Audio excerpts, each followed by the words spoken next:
News 18 देख रहे सभी दर्शकों को मेरा नमस्कार।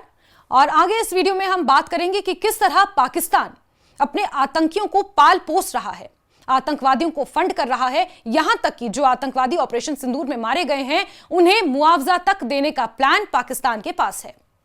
पाकिस्तान सरकार ने आतंक के खिलाफ भारत की कार्रवाई में मारे गए आतंकियों के परिवारों के लिए पैसे की बारिश कर दी है। शहबाज शरीफ सरकार ने ऑपरेशन सिंदूर में मारे गए आतंकियों के परिवारों के लिए 1-1 करोड़ रुपए देने का ऐलान किया है।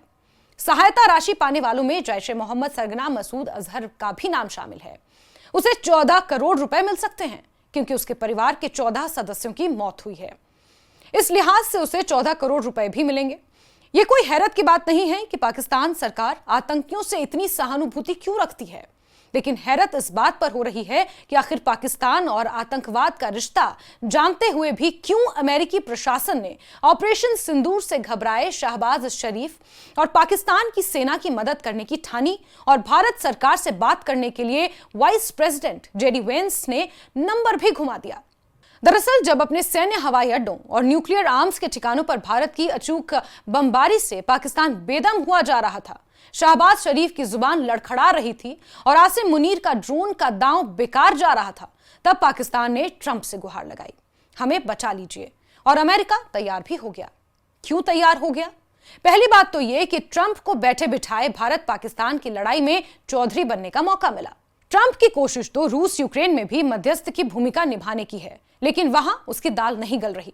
दूसरी और अहम बात यह है कि यह ट्रंप का पाकिस्तान सरकार को रिटर्न गिफ्ट भी था, उस गिफ्ट के बदले जो पाकिस्तान सरकार ने ट्रंप के सत्ता संभालते ही उन्हें दिया था। बात साल 2021 की है, जब अफगानिस्तान में हुए एक हमले में 13 यूएस मरीन मारे गए थे। यूएस मरीन जिन्हें दुनिया के बेहतरीन लड़ाका माना जाता है, उनकी मौत ने अमेरिका को हिला दिया था। अमेरिका को बदला लेना था, लेकिन इस हमले का मास्टरमाइंड शरीफुल्लाह उसके हाथ नहीं आ रहा था। कमाल की बात यह है कि इसी साल मार्च में जादुई तरीके से वो पाकिस्तान की आईएसआई के हाथ लग गया। पाकिस्तान सरकार ने उसे ट्रंप के हवाले कर दिया। ट्रंप ने पाकिस्तान सरकार को शुक्रिया कहने में देर नहीं लगाई। ट्रंप ने कहा कि मैं इस दैत्य को अमेरिका के हवाले करने के लिए पाकिस्तान सरकार का शुक्रिया अदा करना चाहता हूं। लेकिन क्या आपको लगता है कि पाकिस्तान ट्रंप का शुक्रिया पाने के लिए यह सब कर रहा था? दरअसल यह आतंकी पाकिस्तान के लिए एक ब्लैंक चेक के समान था। ये ब्लैंक चेक पाकिस्तान ने ट्रंप के सामने उस वक्त रखा जब पाकिस्तानी सरकार भारतीय हमलों से घबराई हुई थी। ट्रंप ने इस मौके का फायदा उठाया और उसकी पूरी टीम भारत को मनाने में लग गई कि अब पाकिस्तान की बर्बादी यहीं रोक दी जाए। लेकिन शरीफुल्लाह की गिरफ्तारी कोई अचानक नहीं हुई थी। दरअसल पाकिस्तान आईएसआई ने उसे 1 साल से पकड़कर जेल में बंद कर रखा था और सही वक्त आते ही ट्रंप सरकार के सामने पेश कर दिया।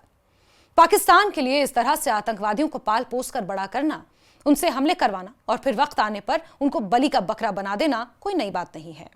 आपको लिए चलते हैं 2.5 दशक पीछे।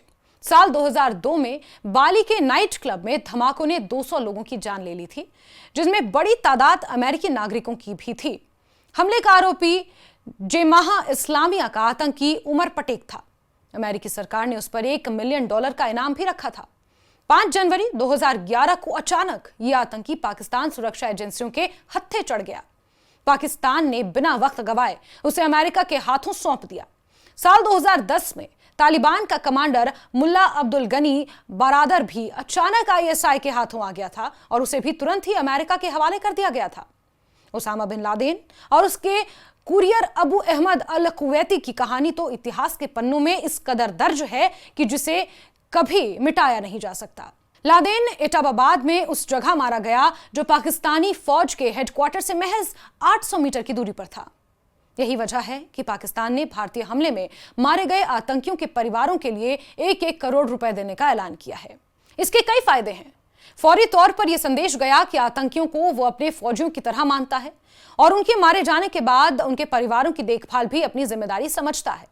साथ ही साथ युवाओं को भटकाकर आतंकी बनाना भी इससे आसान हो जाता है। इन्हीं आतंकियों के सहारे वो दुनिया भर में आतंक फैलाता है और फिर वक्त आने पर वहां की सरकारें अपने फायदे के लिए इन आतंकियों को मछली के चारे की तरह इस्तेमाल करती हैं।